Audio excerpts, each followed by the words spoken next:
is Elisa Udaskin, and I am a career specialist in career services at JVS, Jewish Vocational Service, and we're located in East Orange and Montclair, New Jersey. So a little background on JVS. JVS was founded in 1939, and our motto is about helping people help themselves, which means we help people get jobs and get back on their feet. Our JobSeekers programs are fully funded by the Jewish Federation of Greater MetroWest and by Project M, and we thank them both so much for their support, so we can offer our program here to you at no cost. So this morning, I'm very excited to welcome back our guest speaker, Amy Geffen. Amy is a career coach with over 30 years of work experience in various fields, including nonprofits, finance, engineering, economics, and academia. For the last 9 years, Amy has been a career coach for private clients and several outplacement companies, including GetFive, the White Hawk Group, and Careerminds. In today's webinar, Amy will share ways to get unstuck in your job search. Welcome, Amy. And I wanted to tell everybody that I know sometimes with some of our speakers, we hold questions to the end. Today, Amy is going to break at certain points. And so put your questions, or that you want to put a question in the chat, and I'll make a list and then I'll call on you. Okay, so over to you, Amy. Thank you very much for that kind introduction. And here's a little bit more about me, but I won't go through that. You can see that later. So what are we going to cover today? Ways to get unstuck. This is the agenda. We're going to be talking about a lot of different things that will help you get to your next job. Building your network, reviewing and updating your personal brand online, thinking outside of the box, perhaps going beyond or thinking of something different than what you're doing now. Practice your pitch, telling your accomplishment stories, or perhaps you work with a recruiter if you haven't done that before. Asking for advice from friends, former colleagues, a career coach, tapping into the hidden job market. Now, some of you have heard that stuff before, but we're going to be repeating it today. And for those of you who haven't heard it, it's very useful for your job search. And finally, creating a job search tracker or a job target list. So let's get started.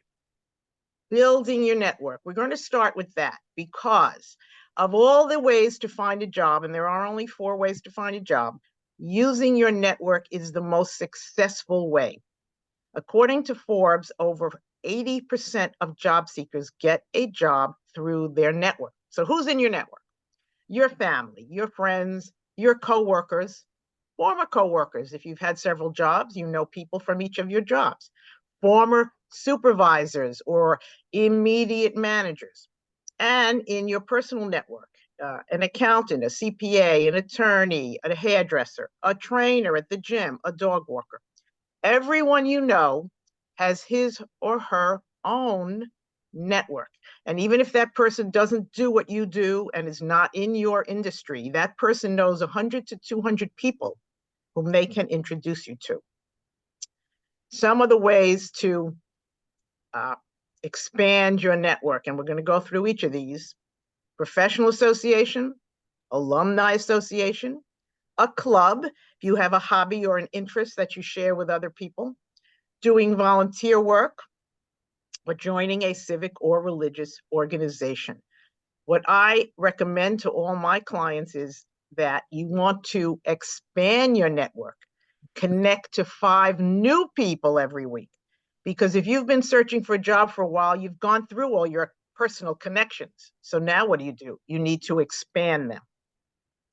Joining a professional association. Every field has its own association. If you're a lawyer, there's the American Bar Association. If you're a manager, there's the American Management Association. If you're a neonatal nurse, there's NAPNAP, believe it or not. Every field, every job title has its own organization. There are lots of free information and resources online at the website of the association. There are often local chapters in your city or in your geographic area. They have meetings, maybe they have monthly meetings, events, maybe they have online events. They certainly have an annual conference, and conferences are a great way to meet new people during the coffee breaks. You want to build relationships with people in your field who know where there are job openings.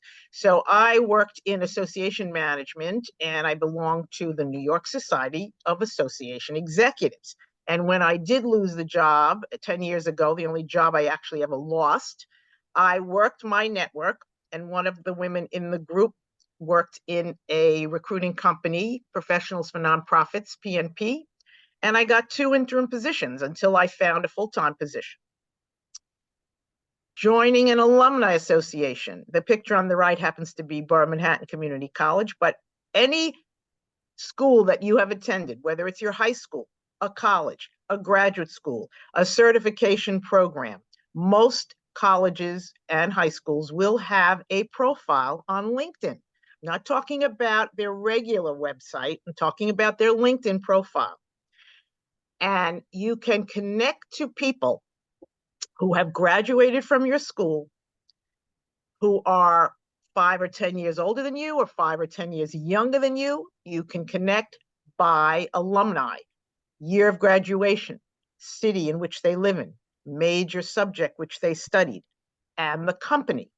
And if you find someone who is working in a company where you would like to work, you ask to connect to that alum on LinkedIn. And in most cases, not all, but most cases, alumni are much more likely to connect to you, to be willing to connect to you, as opposed to a total stranger who doesn't know you from Adam. So you send them a message, and the first message you send is, we are both alumni from XYZ University. I'd love to connect. If the person connects, then you send a second message.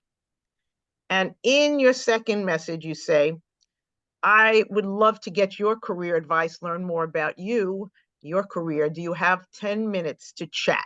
And if the person says yes, then you set up a 10-minute call, which can be up to 30 minutes, depends on how much the person has to say. And you can do it by Skype or FaceTime or Zoom or just a regular phone call. Find out more about that person's career.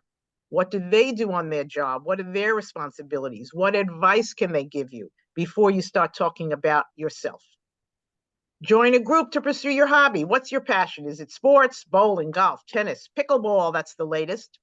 Do you like to play cards? Are you in a bridge club, a poker club, canasta, mahjong? Are you in a reading group, a book club?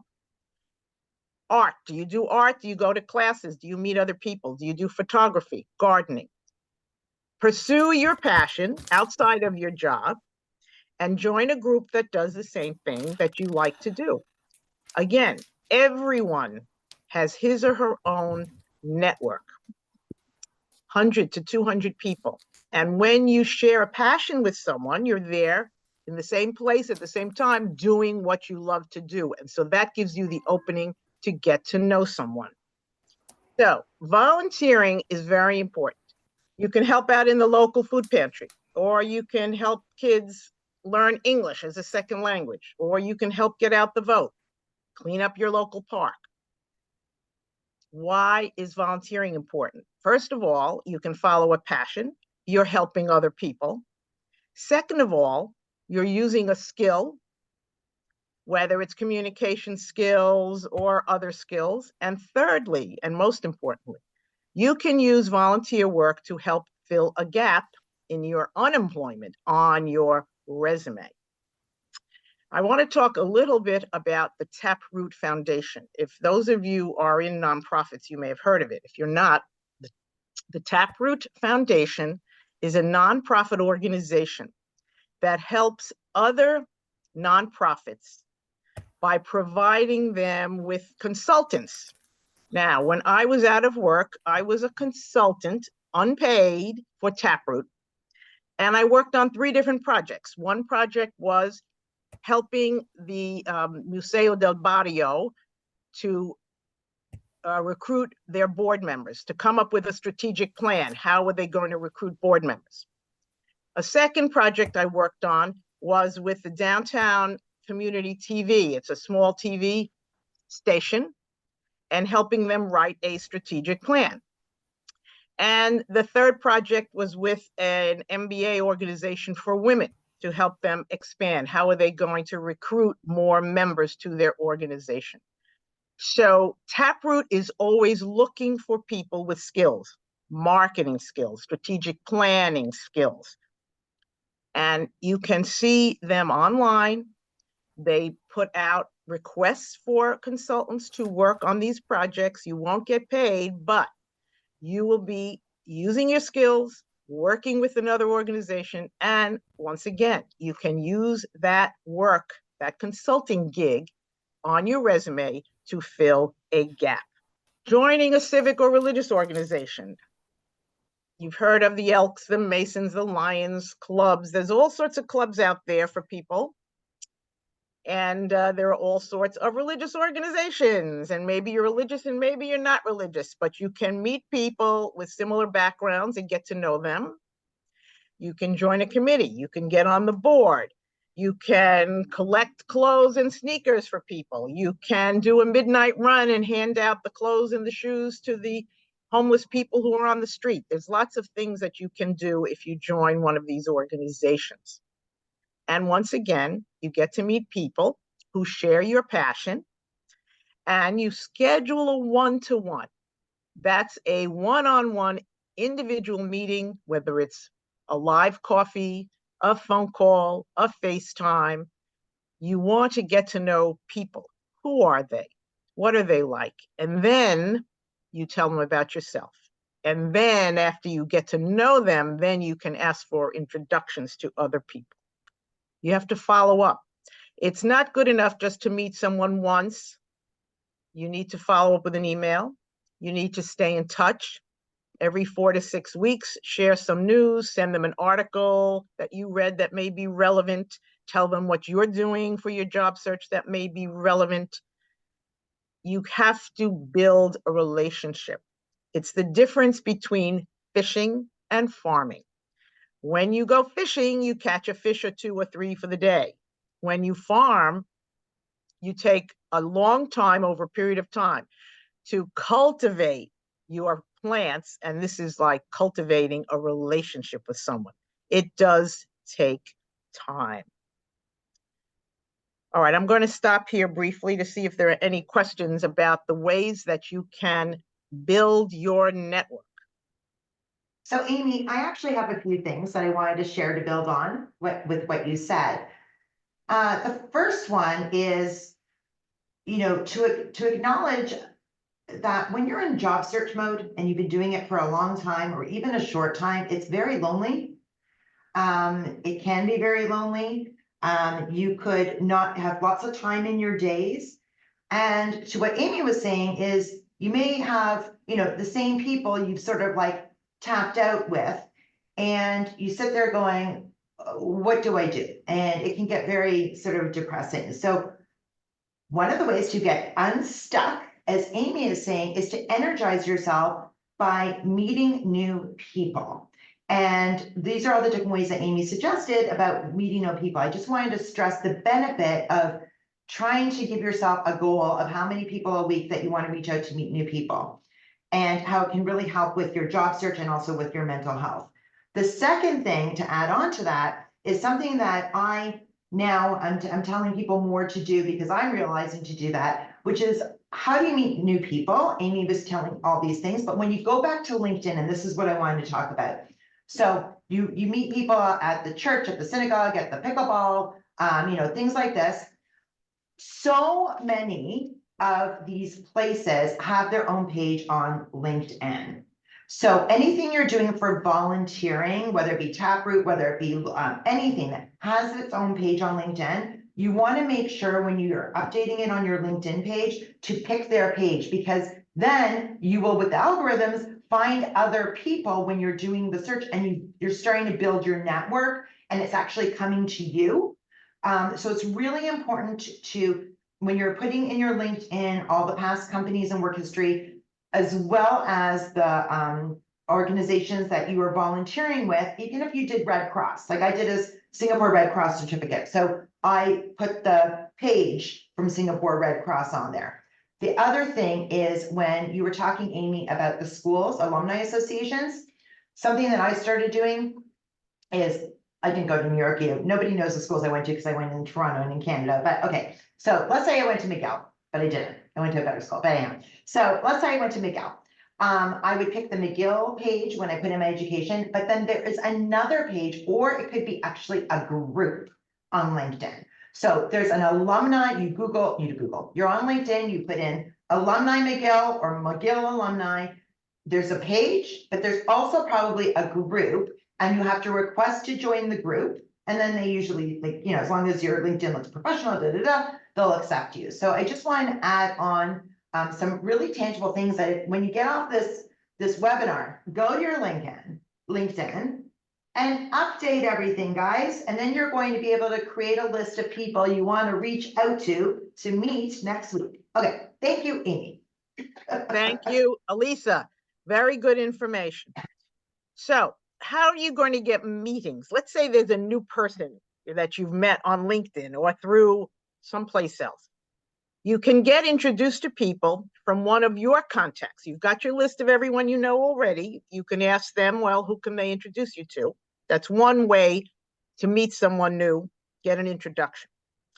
You can write directly to the hiring manager, someone in a company who's 1 or 2 levels above your job title, who would be in a position to hire you if there were an opening.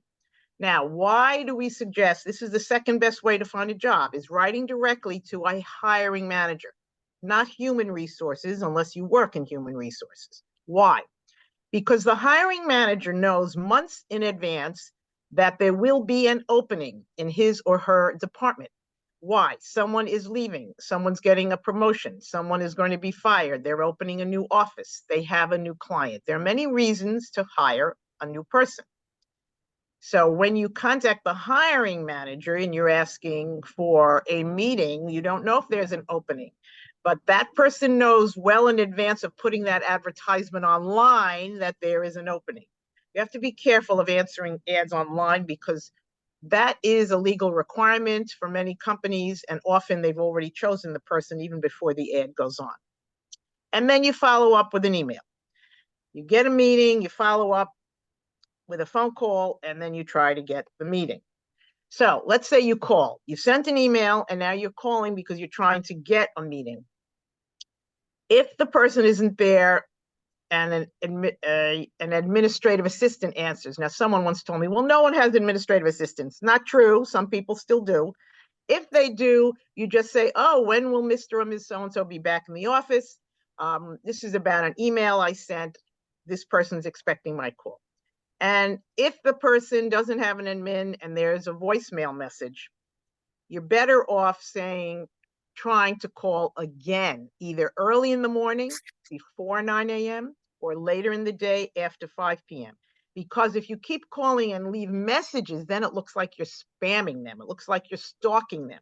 So you have to be careful. You can make a lot of phone calls, but don't leave a lot of messages. What happens when you get this meeting? Now, we call these informational meetings because it's not a job interview yet. You want to learn 3 things about them. How do you like your job? How did you get the job? How long have you been there? What can you tell me about the company? What do you do all day? Then you want to say 3 things about yourself. You give your pitch, a few sentences about your background, your skills and accomplishment. What can you do for them? And then you want to ask 3 questions. What are your challenges in your work? What could I do for you? And can you give me the names of 1 or 2 people that I could meet with? Or can you give me the name of a company or an organization that I can add to my target list? We're going to talk about this list, having a list of places where you want to work. At the end of the meeting, you can show them your job search tracker or your job target list. And you ask the person, do you know anyone who works at any of these companies? If they do, could you introduce me to that person? Then you also ask, second question, can you think of any other companies that I might add to my list? And of course you say, thank you so much for your time. And then you follow up with another email thanking them again. You have to say thank you in the first paragraph. Then in your second paragraph, mention what your skills are. Now that you know more about them and their job and the company, you can mention the skills you have that are relevant. List 1 or 2 specific accomplishments that are relevant, and reiterate that you'd like to work for them and you'd like to stay in touch to find out if there's anything that opens up in the near future. Now, online branding. This is super. Let's stop here again. If there are any questions, I'll stop briefly. Can you hear me? Yes.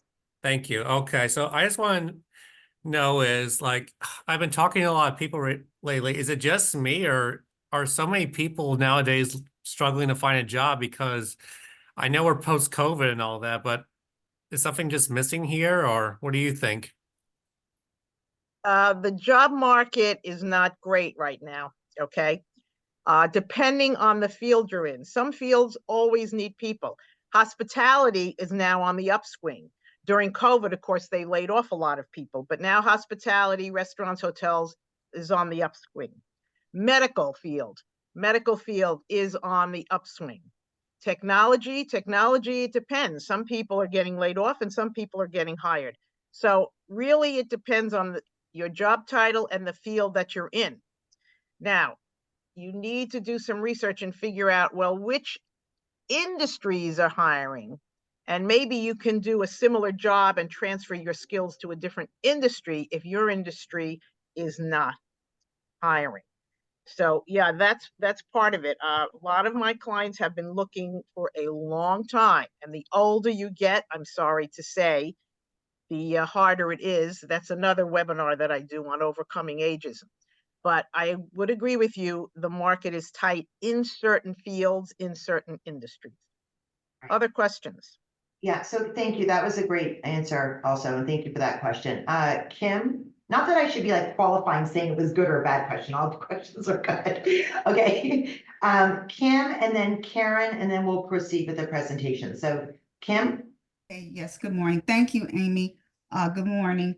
My question is about reaching out to hiring managers. I've sent out numerous resumes for open positions, and I've reached out to hiring managers to ask questions, and it's like I never get any responses at all. It's just like dead silence. So I just wanted to get a feel for, maybe you could tell me what might be going on. Okay. So when you apply, are you applying for a job that you saw through an ad online or another way you found out about it? It's usually something that was on Indeed or Glassdoor, but I go directly to the company website to apply. I never apply through these third-party things. Okay. So you apply on the company website, but that's also going to an ATS system. So it is a good idea to apply online. You go through the ATS system, and to also apply to the hiring manager and say in your email, I have applied to this position online, and I'm also, writing to you. Now, if you haven't heard from them, it may be because the ATS system has already blocked out your resume. Who knows? Okay. In which case, they're not going to follow up. It may be that they're super busy or they got so many answers that they don't have time.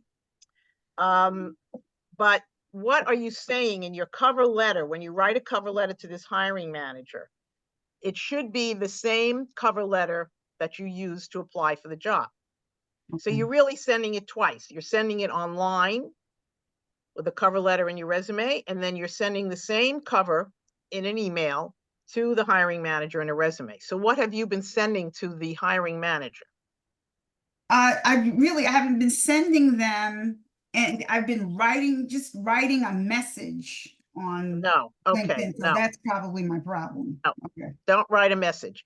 You need to send an email to the hiring manager. That's a cover letter, the same cover letter you use to apply for the job. And you need to attach your resume to that cover letter in a Word doc and see what happens with that. Okay. But they're not going to answer any messages, I could tell you that. Okay. Thank you so much. You're welcome. Yeah, I agree with that. And I would just say that Don't be discouraged. Keep doing that practice of reaching out when you get a name of someone, but Yes. limit your expectations, because like what Amy said, put yourself in their shoes, that all these, they put it out there to hire someone. They're going to filter through and decide who is a good candidate to bring in or to interview or to speak with.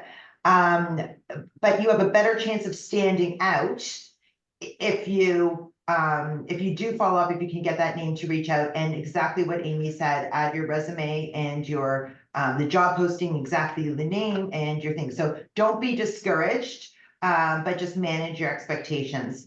Okay, so we're gonna have Karen, and then Malcolm wanted to share one comment from our sister agency in Columbus, and then I'm gonna write down everyone else's names for later. Okay, so Karen Minahan. Kim's question was very similar to mine, so I'll go ahead and Okay. just skip my question. Thank you. Thank you. So then Malka, would you like to, so Malka, meet Amy and everybody else. Malka works at a similar agency in Columbus, Ohio. So I wanted to say hi to everybody, but I also, regarding the question about, hiring today, and it seems like it's slowed down in the market. I think what we're also seeing is that internally at companies now, they're restructuring a lot of their decisions about hiring. When it was more external, they were open to bringing external people.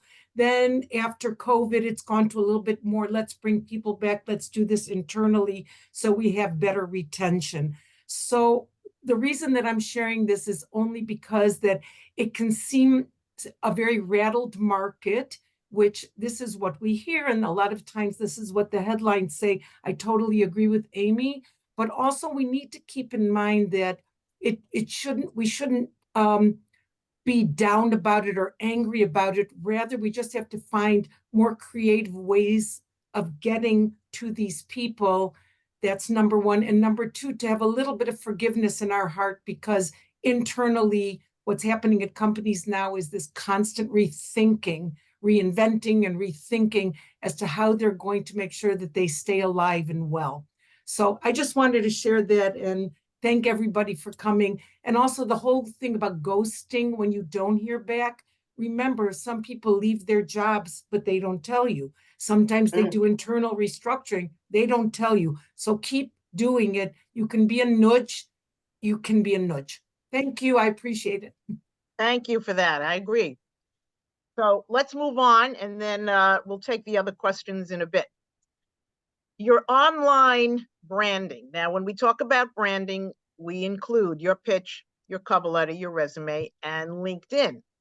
So your LinkedIn profile, let's say you're looking for a role as a writer, but your LinkedIn profile says you're a manager because you've written down exactly what you did in the past, but you haven't expressed why you're changing and transferring your skill set. So if you're doing the same thing and you've got a resume and a LinkedIn, then there needs to be consistency with the keywords and the skills between your LinkedIn profile and your resume. But if you're changing industries or changing careers, then in the About section of your LinkedIn profile, you need to talk about how you're transitioning, why you're transitioning, what other experiences you may have that give you the skill set to transition to something else. Now, that's not something you can talk about in a resume, but on your LinkedIn profile, in the About section, you have the space of one full page, single space typing, which is an incredible amount of real estate to use to explain who you are, what your accomplishments are, what you're passionate about, and why you're making this change if you're making the change. If you're not changing industries or careers and you're doing the same thing, then you use the About section to pick 2 or 3 of your accomplishments and talk about your accomplishments in greater detail, because you can only use short bulleted sentences on your resume.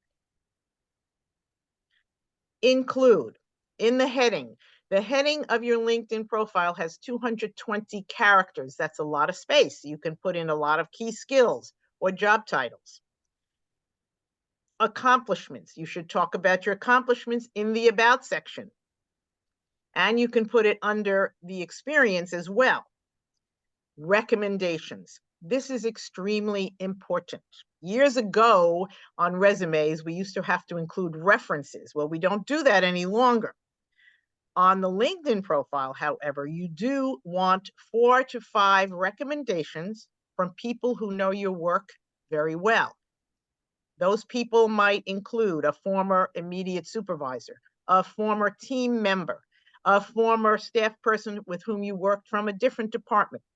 It might include a former client or vendor. You want to contact each person privately, either by phone or email, asking for a recommendation, reminding them what you did with them, how you worked with them. If they say yes, then you go to that person's LinkedIn profile, and under other, there's a menu and it says request a recommendation. So it's a two-step process. You first have to ask someone, get a yes, and then go to their LinkedIn profile and request the recommendation. Contacts. You want to build your contact list. Alyssa was talking about contacts on LinkedIn. Again, you can do it through alumni, through professional associations, other groups that you belong to.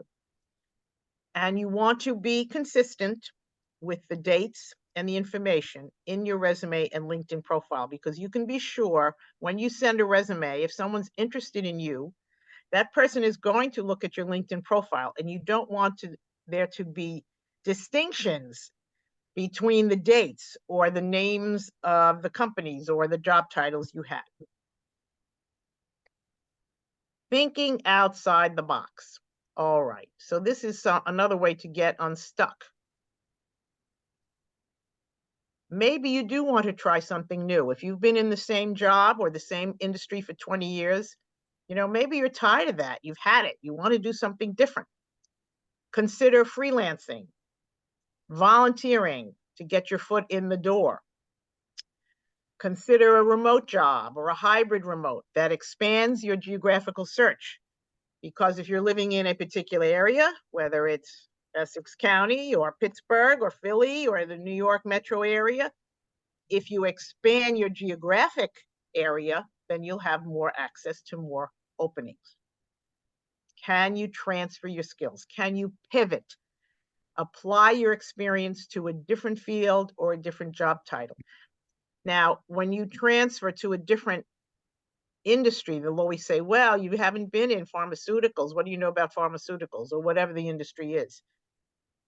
And the answer to that is, I am bringing skills. I have done this and I can transfer this to your industry. You're transferring skills. It takes a lot longer to learn a skill and get good at a skill than it does to learn about the industry. And so that's going to be part of your interview process too, to make them understand that, yeah, you're bringing the skills, and the skills are what makes you perfect for the job. You can learn about the industry. Or perhaps maybe you want to start consulting. 2 of my clients worked in education as special education teachers, and they wanted to start their own consulting business, working with parents of special ed kids to advocate for them.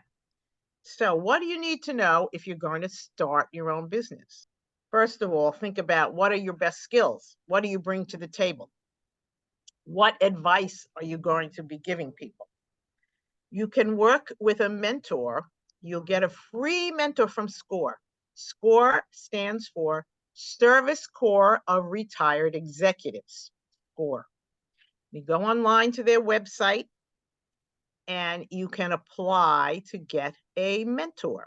And this person is totally free and will give you all the advice you need to start your own business. You will need to write a business plan, and you can get a template of business plans from SBA, the Small Business Administration. They also have a lot of resources online. Part of the business plan is to develop a marketing plan. It might be helpful to work with someone who knows marketing. It's not just the emailing or the mailing of the brochures of the website. There's a lot of search engine optimization involved with marketing your business. You might want to work with a business coach to get started. Experts. If you're starting your own business, you might need to contact some experts. And if you're working with a career coach, the career coach can recommend you to certain people. A business attorney, are you going to create an S Corp or an LLC? What's the difference? A branding specialist, someone who can design a website, a logo, a brochure. A writer. Now, designers and writers are usually two different people. I know two of them who work with each other. The writer can write the copy for the website or your brochure, or write a proposal, or write a contract. A CPA. What is tax deductible from your business? What is ineligible for tax deduction from your business? A professional photographer.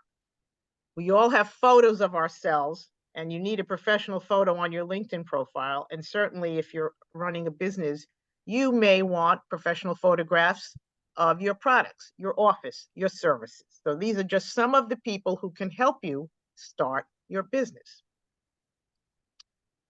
Let's say you're stuck. Oh, I've been answering ads. Oh, I've been writing to hiring managers. Have you thought about working with the recruiter?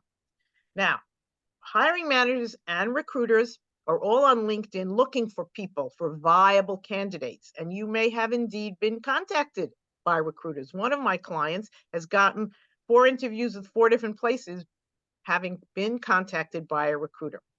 But you can be active in this. You don't have to wait for the recruiter to come to you.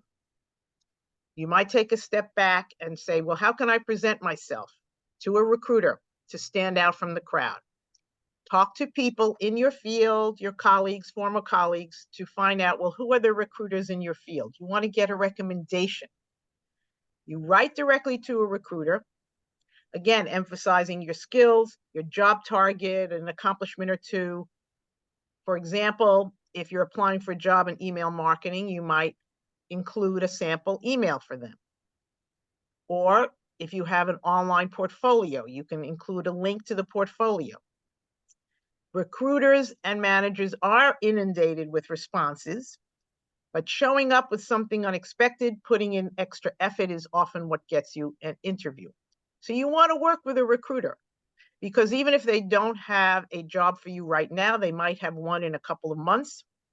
And you may know some people who might fit the bill for the openings they are trying to fill. So it's a two-way street working with a recruiter. They can help you, but you can also help them. Ask for advice. You're not alone in this, even though it may seem very lonely, but you need to ask for advice, whether it's your friends, your family, your network, people in your network. You want advice. You want to meet with people. There are some groups that meet every week. Job seekers who are friends or colleagues, they meet every week, they talk to each other. Why? It's like a therapy group, but it's a therapy group for people who are seeking jobs. If your research indicates that some people you're talking to have made a career change, find out. How did they do it? Did they need extra training? How did they transfer their skills? Some people will be too busy to work with you, but others will be willing to help you. And you can always ask for advice from my career coach. That's what JVS is here for, and that's what I'm here for. Career coaches can give you some advice. Now, we're going to be talking about the hidden job market. Some of you have heard this before, so it'll be a refresher. For some of you, this is brand new. What's the hidden job market?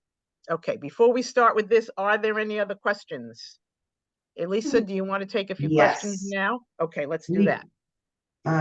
Okay, so Susan, Lisa, and Kim. Okay.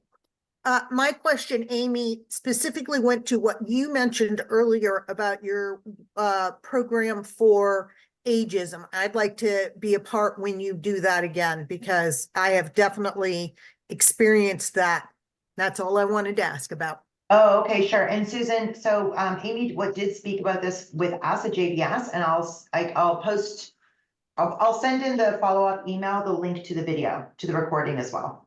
And then you can also go to Amy's website, which will all be in information for the next time you want to hear it live. Cool. Thank you for your question. I had a quick question about if you don't mind, it's like rewind 10 minutes ago. And it's about contacting those managers that are, say, 2 above. Say you're interested in a company, you know the person's been there for a lot of years, and you want to explore more about, is it okay to ask them questions like, what kind of questions do you ask? Do you say, do you anticipate, like, first of all, if you don't know what areas they manage, is it okay to ask, what are the divisions that No, you're going to have to do the research before you even contact that person, because you're not there to ask them that. Your cover letter, which is a cold email to this manager, you need say to you know. already have the meeting. I'm not talking about that. I'm you have saying, the meeting. Oh, yeah, okay. I have a meeting coming up, Oh, and okay. I So used this to is work what at the you wanna know. company, so I know the company, but I don't know exactly from Okay. his title. I can look at the website, but it's hard to tell, which areas he's So you managing. come right out and say it. You say, thank you Is so that much okay? for taking the time. Absolutely. Tell me more about your roles and responsibilities. Open Oh, question. that's it. Tell me more about your roles and responsibilities. Okay. And then you can also ask a question, what are your challenges, or what keeps you up at night about the job? What Okay. are your challenges, or what keeps you up at night? Then you'll Okay. get the person should get a lot of information. And then it's an opportunity for you to talk about yourself too, right? Exactly. First you find out about them, and then you can talk about yourself. And then when you get toward the end, do you kind of try to figure out, can you ask a question? Do you think you'll know of opportunities coming up? Like, that kind of removes the pressure from them. Like, it's not No, like I have to. No, I wouldn't ask them. I would say, if there are any opportunities that come up, I would appreciate being considered. But don't ask them right out, oh, is anything opening up? Because maybe there is, maybe there isn't. But you want to stay in touch. I'd love to stay in touch with you in case there is an opportunity that is appropriate for someone with my background. Okay, that sounds like a reasonable. That's not putting too much pressure on them, right? Right. Exactly. It's like, and then when you follow up with them, so then if they happen to say, you know what, I really do have something in mind, I'm looking at your, like, now you don't then that would be great, but you don't throw them your resume or anything like that unless they ask. Well, how did you get the meeting to begin with? Through other people that gave me names. Okay, and you then- didn't send this person your resume. You just sent a cover No. letter, and you got You can see from LinkedIn that I worked there for X number of years. He already knows. Yeah, you've been there. Okay, so then We yeah. know you just left. Okay. Like, it's kind of one of those things. Like, he took a quick scan on my LinkedIn, but Okay. so I don't need to send him a resume. You don't think? No, he's interested. He'll ask. Yeah, that's fine. Okay. Okay, thank you. Thank you. you. Okay, so, thank you. So, Kim, Karen, and then Sybil. Okay, thank you. I've got 2 quick questions. I applied for a job and they only give you 500 characters for each job. I about had a heart attack. So what do you do? You edit down the information. If that's all you can fit in, you better edit Yeah. it down to short and sweet. You don't go giving a whole long list of responsibilities. You say what the name of the company, your job title, and a couple of accomplishments, and that's it. You need Okay, an editor. You need to edit. okay. Now, the other thing on the LinkedIn, because what I'm doing is considering a consulting business kind of like a last resort. Can I have a LinkedIn page for me personally and then have a separate one for this company? Yes, you can. Okay. Yeah, great. Thank you. And just a reminder to everyone as well that When we are done the presentation at 11:30, I'm staying on for half an hour. If there are more questions, we can all talk about also specific situations you're going through. Okay, so Karen and then Sybil, and then we'll go back to the presentation.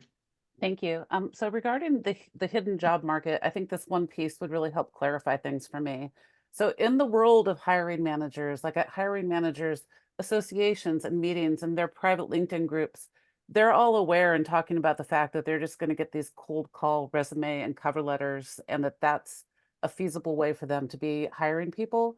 Like this is something like on the other side, like they're all really into that, like because it's just for me, not having been out of work for like 25 years, it's all a new Yes, world, you well, know.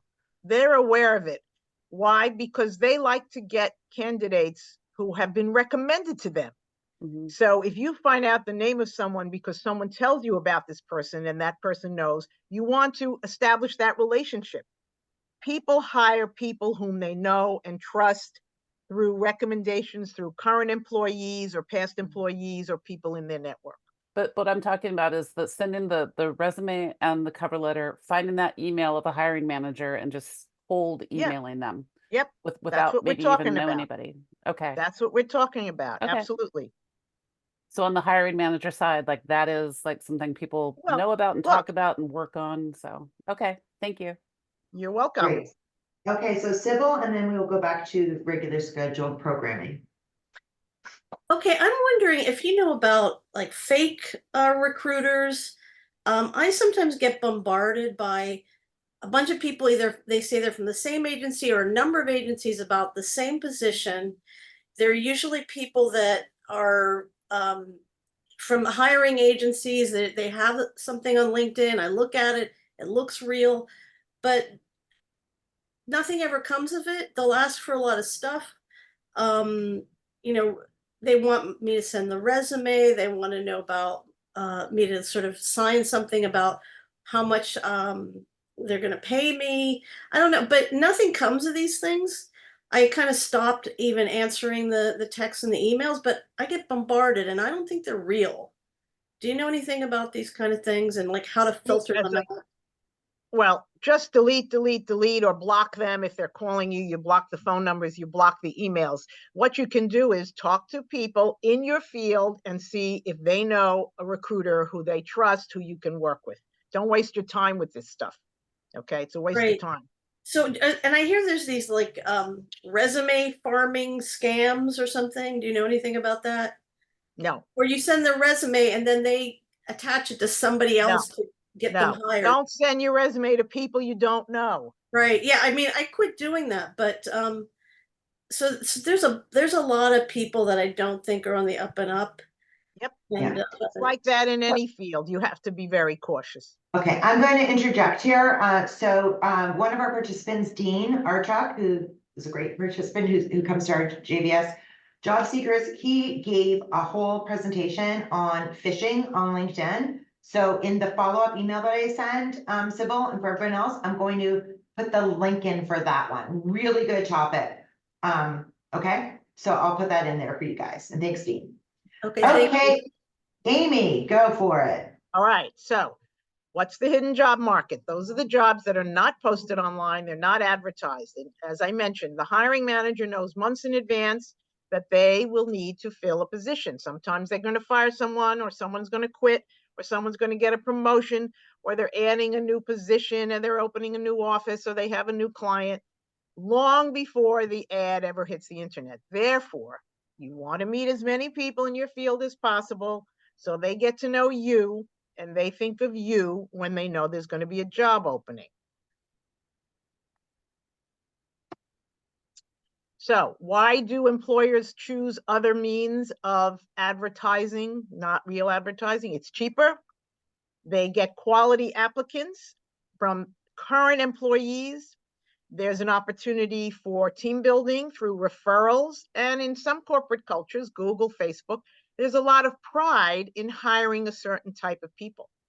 And in some cases, they will even give a bonus to the person who has made the recommendation if the person's hired. And so our own Elisa Udaskin once did that. She gave an example. She gave the name of a potential candidate, and that person was hired, and then Elisa got a little bonus. So some places will give you a bonus, and that's something to think about as well. Everyone knows you can apply for jobs on the internet. The numbers are probably even higher than this now. 427,000 people applied to Monster, and that doesn't count ZipRecruiter, Indeed, Idealist, LinkedIn. There's a million places to apply. 10 to 14% of job seekers actually get a job that way. You're wasting your time. 5 out of 250 applicants get an interview. Now, it's 60 to 80% of people get jobs through networking. 30 to 40% of people get jobs through directly contacting the hiring manager. So don't give up, even though some people are not responding to you. Keep writing directly to hiring managers. And there's a picture here of an iceberg. And as we know, much of the iceberg is beneath the surface. And that's the same thing about unadvertised jobs. That's the hidden job market. 500 million people are looking on the internet. Maybe 1,000 people see each job. Maybe 200 people start the application and 100 people complete it. As you know, they use artificial intelligence, the ATS, applicant tracking system, to compare your resume to the job description. So out of the 100 people who ultimately complete the application, 25 are left, and maybe they pick 6 to 10 who are interviewed. And then there are 3 finalists, and then 1 person gets the job offer. So the statistics are not in your favor. The odds of getting a job by just applying to something online are not in your favor. 200 million users of LinkedIn in the United States, 1 billion users of LinkedIn worldwide, 55 million companies. 87% of recruiters are using LinkedIn to find candidates. 122 million people got an interview. 35 million people were hired. So maybe that's not one of you. That's why you have to know people in the company, network into the company, talk to the manager, the hiring manager. ATS, as we all know, stands for Applicant Tracking System. It compares your resume to the job description. If there isn't an 85 to 90% match between your resume and the job description with keywords, skills, experience, and education, no human being will ever look at your resume. When someone asks you, this is an aside, if someone says, oh, I can send your resume to someone, send me your resume and I'll pass it along. Your answer is, I know you're very busy. Please introduce me to that person by email and I will send my resume. Why? People are good-hearted. They want to help you out. They say they'll send the resume, but you don't know who they're sending it to. You have no way to follow up. So you really don't want to give out your resume to people blind, even though they say they can help you. How do you outsmart the ATS? Let's say you do see something online and you say, oh, this has got my name written all over it. This is a perfect job for me. You have to respond within 24 hours.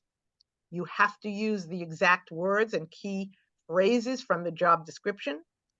You don't put in your real salary. If there is a text field that asks for your salary, write in $1,000 or $10,000. But the second step, as I've mentioned, is to network your way into the company and find out the name of the hiring manager and email the hiring manager with your cover letter, email, and your resume saying that you applied online. So again, this is a lot of work. You can't do it with all the jobs that are online from ATS. But if you find one that really looks good, it's a 2-step process. Apply online and then send your cover and resume to the hiring manager. Job search tracker. It could be called a job search tracker, or it can be called sometimes a job target map. It means the same thing. You want to make a list of all your contacts with your telephone number and email, the date you contact them, and then along the same line of your Word doc or your Excel spreadsheet, you list the name of the person they introduced you to. So you can remember, oh, who introduced me to this person? You want to remember that too. Make a list of the jobs you apply for, organize it by industry, include all the companies where you would like to work, not just the ones you actually applied for. You want to be proactive. You want to think about, where would I like to work, what companies, and you make the list. This is what a job search tracker might look like. I created this in Excel. You can do it on Excel or in a Word doc, whatever you like. Your targeted industry, the name of the company, the position you're going for, the name of the hiring manager, the phone number, email, contact date, and then you keep going across the page, because as I mentioned, you need to stay in contact with people every 4 to 6 weeks. And so you need to put in all the dates that you have contacted this person, whether by email or by phone. Create a schedule. If you're not working, your job search is your job. And you need to spend 35, 40 hours a week, believe it or not, on your job search. So you need to plan your day and your week as though you were at a job. Set aside time to make phone calls. Maybe you make your calls between 8 and 10 in the morning, or between 5 and 6 at night. Set aside time to write emails. Set aside time for your interviews.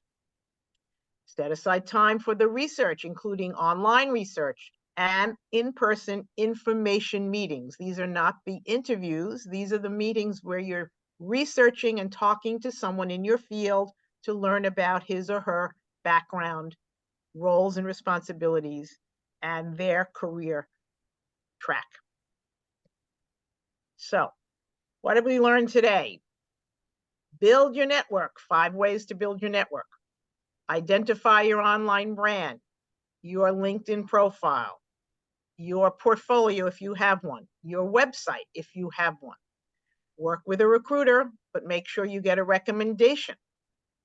Think outside the box. Think about freelancing, consulting, pivoting. Ask for advice from friends, family, colleagues, a career coach. Find the hidden job market. Spend more of your time looking for the hidden job market. Outsmart the ATS if you insist on responding. Use the job tracker on an Excel spreadsheet. And schedule your time, your days, and your week. Thank you very much. We'll take questions. Thank you, Amy. That was terrific. So do we have any, does anyone have a question? You can either raise your hand or you can, okay, Mimi. Hello, Amy. Hi, Thank Mimi. you for your presentation. My question is, if you found a position at the company where your connection is working at, would you reach out to your connection first to get an introduction, or go ahead and submit the application? Thank you. Reach out to your connection first. If you have a connection at a company, see what that person knows about the job. See if that person can introduce you to the hiring manager. And then, yes, you still have to follow through if it's an online ad and you have to apply online, and then you apply to the hiring manager. But absolutely, once you have a connection, you want to use your connection to get introduced. Good question. Thank you, Mimi. And what if your connection hasn't responded within a week? Do you submit the application anyway? If your connection hasn't responded to you in a week, you know, you got to build up that relationship then, because if you know them, you think they would respond to you. Yeah, then you have to apply. You can't wait that long. They should reply in 24 hours, because if you wait a week, there's too many people ahead of you who've applied for the job. Thank you. Yeah, excellent. So Caroline and then George. Thank you, Amy. Amy, I'd like to know, why are there hidden job markets? Well, I Why gave are some there- reasons. Companies don't want to spend the money to advertise. Companies prefer to get recommendations from people they know or current employees. And maybe legally they have to advertise a job, but they go about looking for their candidates internally or through recommendations. So that's why it's hidden. All right, nobody says they have to put the ad in right away. They can put the ad in later. and they've already started interviewing people they know or who have been recommended to them. You know, Amy, that is one So of they're the going most in-house, basically they're going in-house or just with recommendations for the Right. reason there are for the reason. And I'm sorry, I had trouble logging on. That's why I probably missed that portion. So I Okay. just wanted you to elaborate a little bit on why are there hidden job markets. It seems a little you know, not very advantageous to people who are looking or seeking employment. That's why we have this webinar, to show you how to get around it. exactly. You know, I appreciate your time and thank you. You're welcome. I would just add on that that is one of the frustrating things when you're looking for a job is the part that Amy said, that companies are often legally obligated, or it's their own internal policies. And these are big companies where they need to post the job outside. And so you might not even really have a chance unless, you know, and that's where the networking Exactly. means it's so critical. To do, it doesn't mean don't, yeah, and you just will never know. But so that's why it's so critical to try to network your way in. Okay, George? Hey, good morning. Thanks for this, Amy, Elisa, very good information. I'm interested in ATS regarding size of company.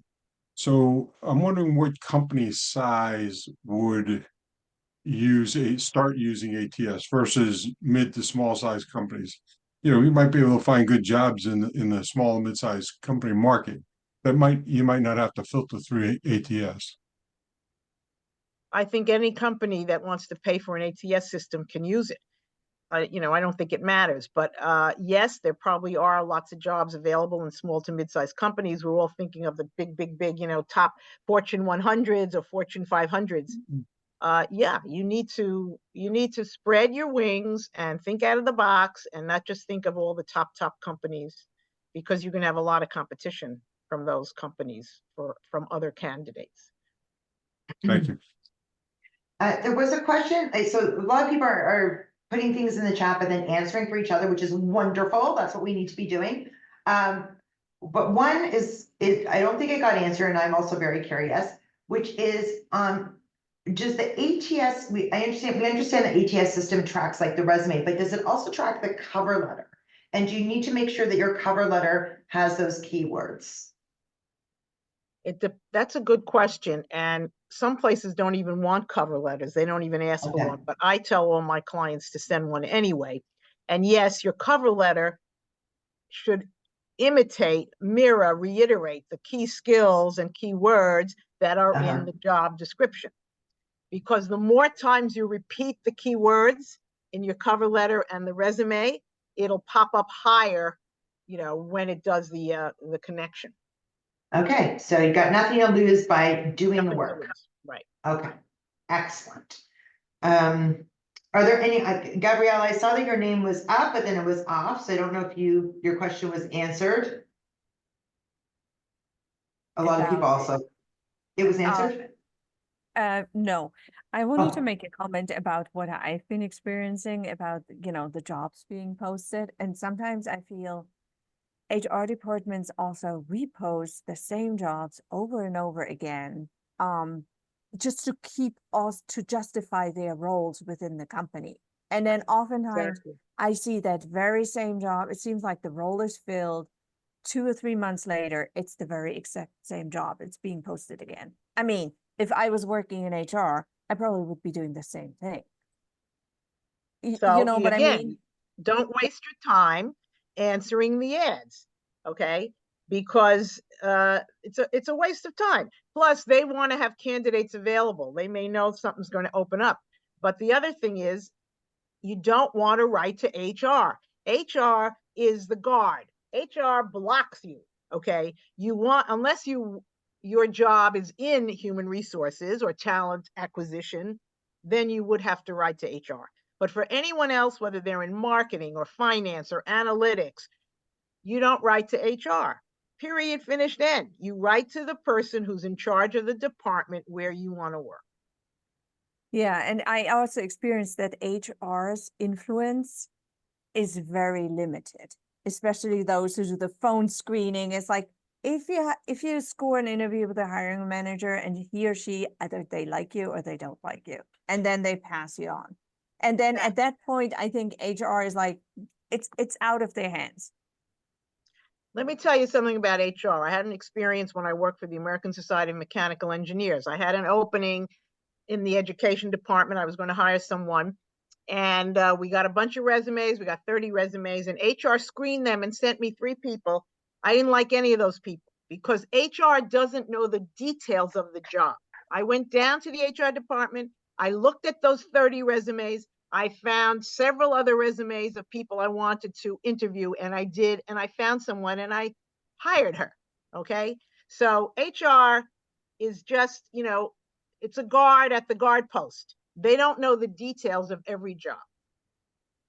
Right. And God forbid they are the ones who are being asked to write the role description because the hiring manager doesn't want to do it.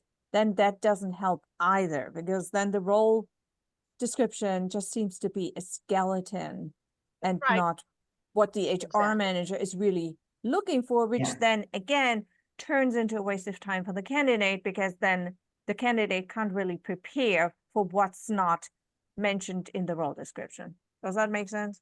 Yes, thank you very much. Okay, the only thing I would like to say to this conversation is that the profession of HR is a great profession, and it's going to be about the individual that you're working with. So it's just like if you're an IT manager, you're anything, you're going to have some people who are really good at the job, some people who aren't, things like that. And I just wanted to say that because in case my HR person's on the call right now. But it's true, okay? It's about the individual, but very valid points as well. Okay, oh, here we go. I have an HR professional. I disagree with this discussion. Exactly. So, okay. Does anyone else have a question? Yeah, I asked a question in the chat, but I just heard this yesterday because now Sure. people are talking about ATS and AI, and somebody told me we're also talking about cover letters. If you use a ChatGPT or something like that to assist you with a cover letter, not write it, but make sure those keywords and key points are in there, that these companies now have software that is detecting if you are using things like that to help write your cover letter, and they are weeding you out if you do. Is that true? I just heard that yesterday for the first time. I don't know the answer to that question, but what I can tell you about ChatGPT is this. It's good to give you an outline. It's good to give you a first draft, but you have to write it in your own tone, in your own voice, and be specific to who you are. Because if everyone answering the same ad uses ChatGPT, don't you think all the cover letters are going to sound the same? Yes. So you really have to individualize your cover letters. Thank you.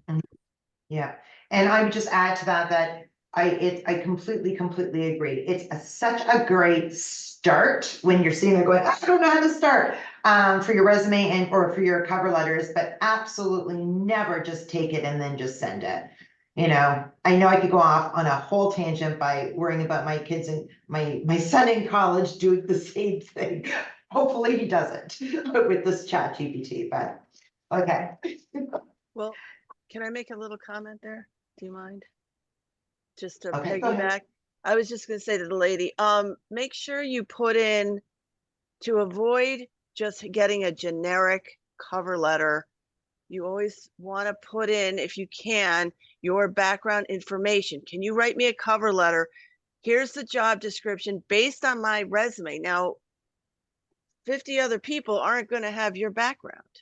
So it's automatically, well, because you have that background in nonprofits and blah, blah, blah, then you easily fit with this job. Like, it's going to pick up some of the things based on your background. But if you're going to just throw in a job description, say, hey, write me a cover letter, Right. That's No, what I you're- always put my resume in and say, will you, start me a cover letter and tailor it to the resume. So it always does have specific things about my background, but still Okay. someone told me they can still detect Well, it. I don't know how they could, I I don't, don't either. I I don't don't either. either. Yeah. I heard that before. I don't understand that, but you are not Okay. there, you're not looking at it, so it's hard to make a determination. Anyway, Yeah. thank you. I just Thank wanted you. to put that. Okay, so Hey. thank you, and that's really helpful, and that's what we do a lot of that in when we're Can I finished jump in with the here story.